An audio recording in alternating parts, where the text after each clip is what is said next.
In 2 decades at Variety, I have reviewed precious few slasher movies. Call me old-fashioned, but I don't take much pleasure in what Roger Ebert called dead teenager movies, and yet, for some reason, this week I am writing about three, and no, that's not an April Fool's joke. The clearest explanation I can point to is the fact that, at a time of considerable economic uncertainty in the film industry, horror movies are performing better than ever. They're cheap, they're profitable, and they consistently draw audiences without the cost of a massive marketing campaign. Neon has been smart with Hell of a Summer, a summer camp slasher comedy the genre-savvy distributor picked up late last summer, nearly a year after it premiered in Midnight Madness at the Toronto Film Festival. The movie's hella derivative, but still quite entertaining, with an appealing cast and memorable characters, especially Thelma, star Fred Heckinger as a 24-year-old who can't seem to get enough of Camp Pineway. Most significantly, it marks the feature directing debut of Stranger Things star Finn Wolfhard and fellow actor Billy Brick, who hit it off on the set of Ghostbusters: Afterlife.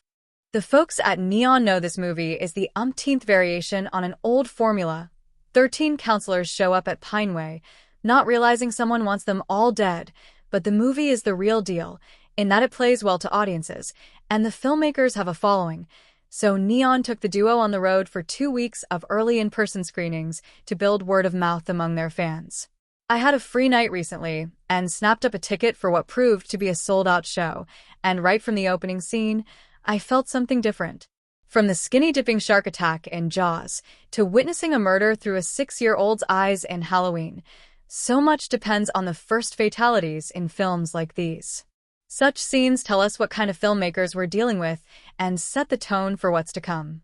What impressed me in this case weren't the kills, which are indeed creative and designed to amuse more than terrify, but the way the co-directors managed to sketch a pair of likable contemporary characters, a young couple teasing one another by the lake before dispatching them. Now, I've been on Earth as long as Wolfhard and Brick put together, and yet, these two have clearly seen more slasher movies than me.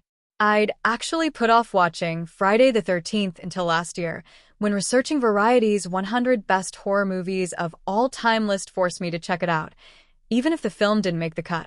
By contrast, the young filmmakers have not only seen but internalized that movie and so many of its imitators, to the point that they can both quote and subvert the codes, from Jay McCarroll's catchy electronic score, a hat tip to John Carpenter, to the postmodern killer as pop-culturatic Metacritic screenwriter Kevin Williamson brought to Scream, etc.